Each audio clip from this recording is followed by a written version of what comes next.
The atmosphere at Chattisgarh, Raipur, this is on the boil because of a recent issue of two nuns being arrested by the state government police. Accusation is of human trafficking. So this is a very serious development. Four member of parliaments had come from Delhi, and it's a big news. There are a lot of representations going on. The sisters now they have been lodged in jail, and there are a lot of stories going around. A lot of people are asking me, may I introduce myself? I am Arun Pannalal. I am president of the Chattisgarh Christian Forum, which fights persecution on the state level in Chattisgarh. Let me clarify over here that I have been gathering information from various sources from the last 2 days. And when the member of parliaments, they had come from Delhi, and when they went to the jail to meet the nuns, they came out from there. And from them, I have taken first-hand information in the shortest possible time. Then I have been doing research on my own. Yes, so this is the nearest what I have been able to reach. And I am bringing this to my people, this information.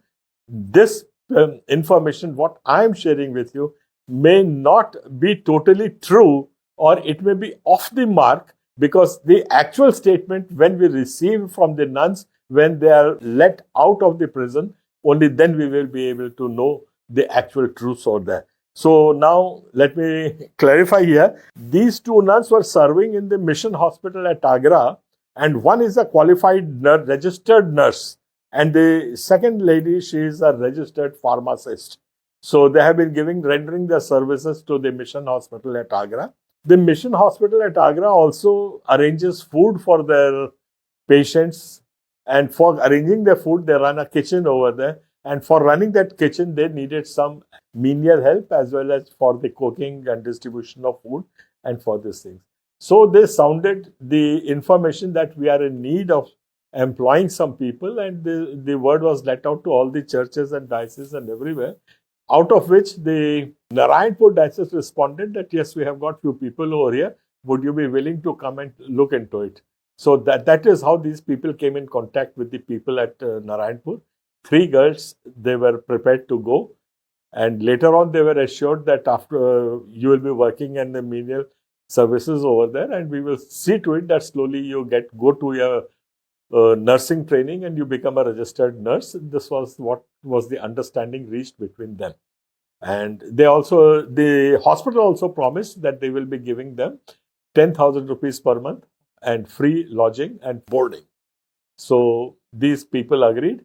And when these girls agreed, they were taken to their parents, and their parents talked to them, and they had a discussion amongst themselves, and they all agreed, yes, that I think these girls must go out and seek a better livelihood and improve their living standards. And that is what decided. It was put on paper. They certainly have the paper. This is what I can very confidently tell you this. After this, it was decided that these 3 girls and 1 boy, they will be going to Agra in the mission hospital at Agra. And these 2 nuns, along with the children, they were waiting on the railway station at Durg and sitting on the bench over there, waiting that as soon as the train comes, they will be boarding the train. And let me also clarify over here that all the children who are going for work over there, they are all adolescents, they are all major, and they have got the full right and authority to take decisions upon themselves. This is the actual situation of as far as the age factor is concerned. So when they were sitting on the benches and waiting for the train, one boy, and we can call him an adult fellow, he came and started teasing those girls and going round and round the bench. And when he started teasing the girls, these girls got scared. The boy who was with them, he's also a thin chap, and he would not be in a position to fight or do anything. And then that fellow, he started commenting upon the nuns' attire, their gowns and all. So the nuns took objection, and the girls also, they got scared when he started threatening them. This was the actual story. So the girls started crying. That was the fact. And when the girls started crying, then the nuns who were there, they took exception and they tried to reach for help.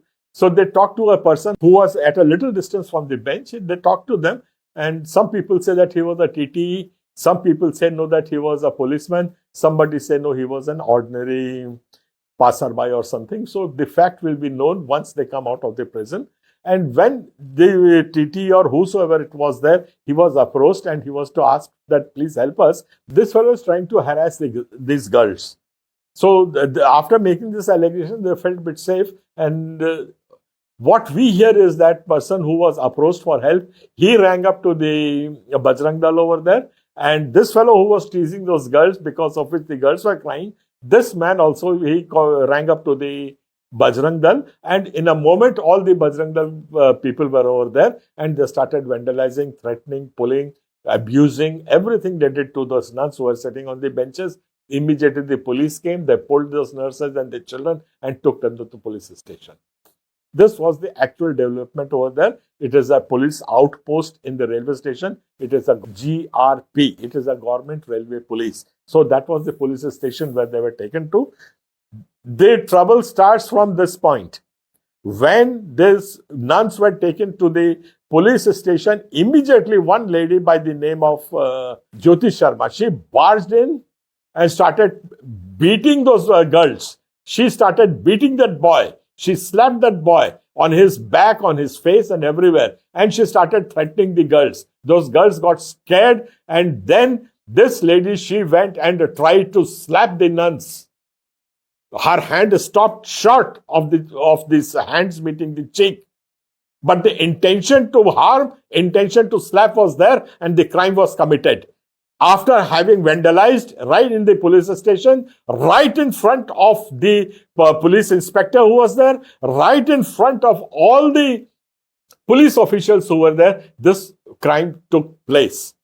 And when she started beating them, threatening them, she snatched their bags, she snatched their mobiles, she took out the Bible from their bags, and then she started making a big fuss that this is a human trafficking case, and immediately police jumped into it. The biggest problem is that once somebody is accused and taken in custody by the police, it is the full duty to give full protection to the accused. That is the bounden duty of the police in the first stage. Anybody knows that. Why did the SHO allow such vandalization against our nuns and the children over there at that place? This is a grave mistake. It was intentionally done by the police officer. We are certainly going to take legal action that why the accused were not given proper police protection and why the safety of the accused was not maintained. This was the biggest problem. Now, this lady, Jyoti Sharma, says she is a habitual criminal. And she is fully protected by the government, fully protected by the police. And I will delve into her history and past deeds, and that too with full proofs, with documentary proofs. This story goes back to 2021. This is 29th. She attacked a pastor on the streets. Silently, those pastors and people were walking. She just confronted them and started slapping them. You can see it in this video, what I'm showing.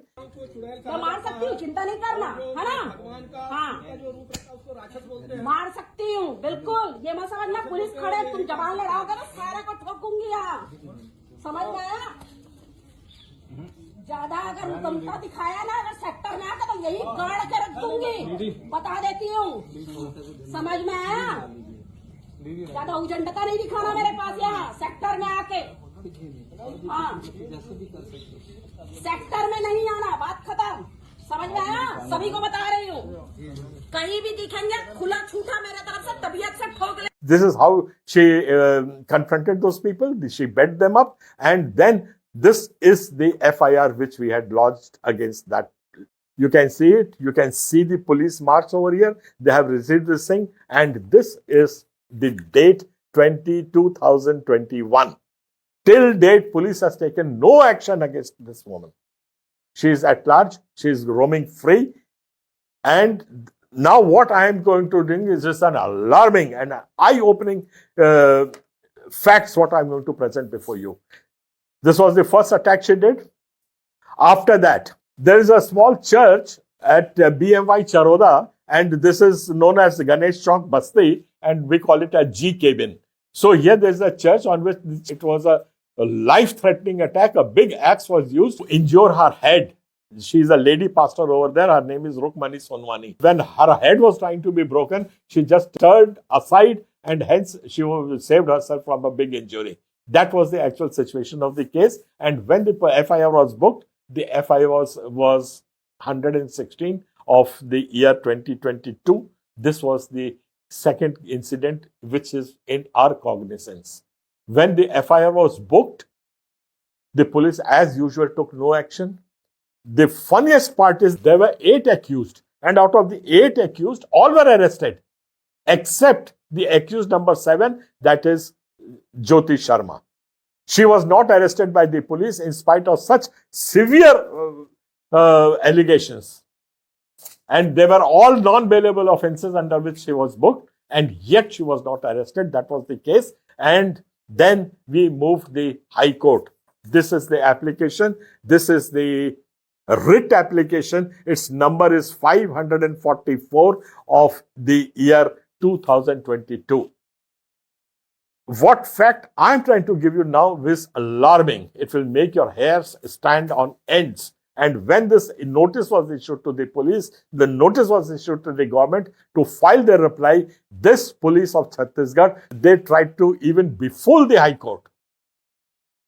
They gave a statement which is here in front of me. You can have a scanned copy of this and have the full judgment from me. It is always available. In this, here the police is saying,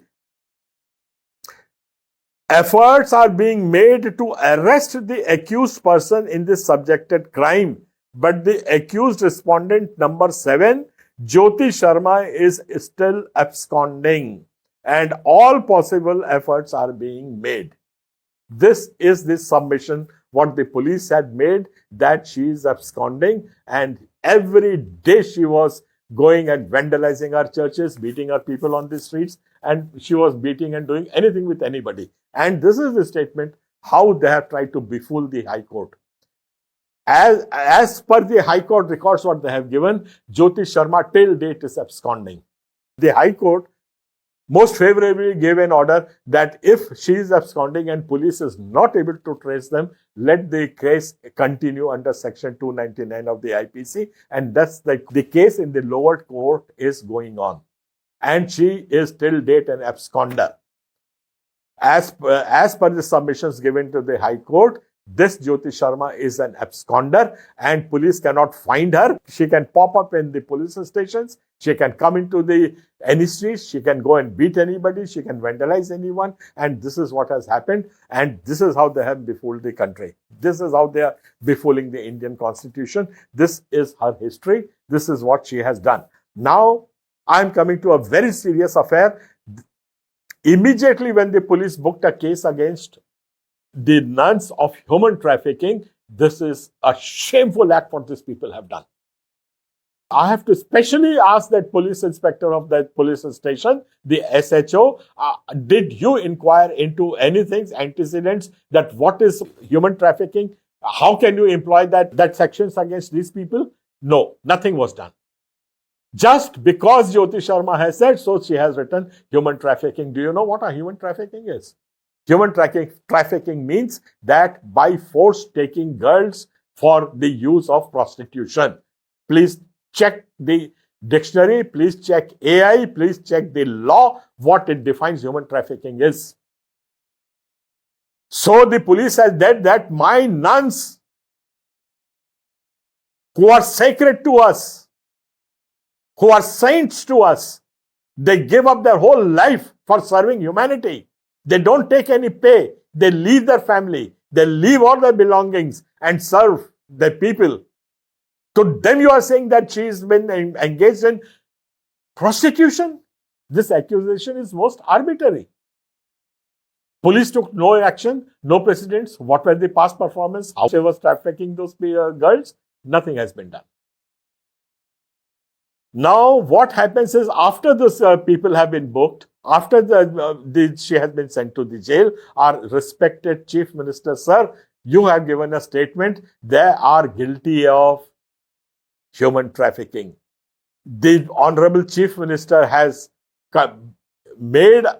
accused our community saints to be engaged in prostitution. It's shameful act, Mr. Chief Minister, sir. And we are really sorry that such a high office could have said such a thing against us. We understand and we fully honor that it is just possible that you have not understood the meaning of the words. We fully honor that you come from a very different background, and we are prepared to excuse you, and still you are close to our hearts, provided you give a clarification and tell to the people, yes, it was a mistake. We don't expect anything more from you. We expect love and sincerity. That is what the Christian community is all about. And second part, Mr. Chief Minister, sir, your statement has impressed upon the police, and you have diverted the natural course of justice. The investigation will no more be independent. You have used undue pressure upon the investigation officer by making such a statement. This is a grave abdication of the process of law. Kindly issue a second statement and rectify the mistakes what you have done. Anybody who accepts his mistakes is always welcome to us. If repentance is there, we will still hold you close to our hearts. This is our submission, Mr. Chief Minister, sir. And secondly, what I would like to say, that we are really ashamed of you, Mr. Home Minister, sir. You are the person which recently has given a statement in the Vidhan Sabha in Chattisgarh, where you have said that police has been directed to do and then doing what they have to do. Is this what you have directed them to do? That they can barge into anybody's houses over here? They can go and just stop our drinking water. We are drinking water from the ponds, from the dirty rivulets. This is what you have directed them. Have you directed them to go and just vandalize our churches? Have you told the police that no FIR of Christians will be booked? Is this your direction? The bodies are being exhumed from the graves and being thrown up on the streets. Is this your direction which you have accepted in the Vidhan Sabha? If this was your direction, Mr. Home Minister, sir, we expect that you will tender your resignation and set somebody responsible enough to impartially govern the state. The new Home Minister will not show any partiality. Or on the other hand, Mr. Home Minister, sir, we expect that Jyoti Sharma will be arrested immediately. The course of law takes its natural course. Then the Christian community agrees to see that you continue as our Home Minister. Otherwise, our protest will go on, and the whole world is saying what is going on in Chattisgarh, and we are not going to sit silent. This is a grave abrogation of the process of law. This is what you have been done. Today, the law and order in Chattisgarh has been totally broken down. Absolutely nobody is safe. Anybody can go into anybody's house and just kill anybody. Hundreds of cases of stabbing are coming up. There is no law and order. In our villages, we are being traumatized. Our things are being thrown out. Anybody is just wandering into our houses. Anybody is just going and plundering our churches. This is intolerable. This is not democracy. You are bound by the International Declaration of Human Rights. Kindly honor the Indian Constitution. Kindly honor the Declaration of the Human Rights, and then we will accept you as our respected Home Minister. Until then, if such action is not taken, I am afraid to say we are not going to sit silent. We demand your resignation. Thank you, anybody who has here heard us, and I request all my friends, kindly keep sharing this video, what sort of governance and what sort of oppression the Christian community in Chattisgarh today is going through. I hope you share our pains. I hope you understand what tribulations we are facing. The common people in Chattisgarh are facing, and you will lend us your ears, you will lend us your hearts. We pray and expect that peace will return very soon to our peaceful state, Chattisgarh. I wish you all adieu and wish you goodbye. Thank you.